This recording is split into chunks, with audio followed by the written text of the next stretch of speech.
মুখে হাসি, ফুরফুরে মেজাজ। ক্লাব ফুটবলে ইউরোপ আমেরিকাকে আপন করেছেন, তবে লিওনেল মেসির কাছে নিজ দেশ আর্জেন্টিনাই সবার সেরা। লা আলবিসেলেস্তেদের জার্সি গায়ে জড়ানোই সবচেয়ে গৌরবের। জাতীয় দলে একে একে পেরিয়েছে ২০ বছর। সময় এসেছে নতুনদের জায়গা করে দেয়ার। আর্জেন্টিনার মাটিতে তাই সম্ভাব্য শেষ ম্যাচ খেলতে নিজ দেশে হাজির মেসি। বুয়েন্স এইরেসে ৫ সেপ্টেম্বর ভেনেজুয়েলার বিপক্ষে বিশ্বকাপ বাছাইয়ের ম্যাচ খেলতে দলের সাথে যোগও দিয়েছেন। মেসি যেখানেই যান, ক্যামেরার লেন্স তাকে খুঁজে নেয়। আর্জেন্টাইনদের অনুশীলনেও দলের মধ্যমণি ফুটবলের এই মহাতারকা শেষবার ঘরের মাঠে খেলতে সব প্রস্তুতি নিয়ে রাখছেন। শেষের আগে উপভোগ করছেন সময়টাও। অধিনায়ককে দলে পেয়ে খুশি টিম ম্যানেজমেন্ট থেকে শুরু করে সতীর্থরাও।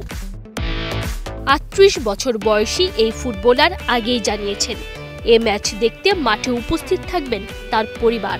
বিশ্বকাপের মূল পর্ব আগেই নিশ্চিত হয়েছে, তবুও এ ম্যাচে কোনোভাবে যেন প্রতিপক্ষের বিপক্ষে পা হরকাতে না হয়, নিশ্চয়ই সেদিকেও বিশেষ নজর রাখছেন কোচ লিওনেল স্ক্যালোনি।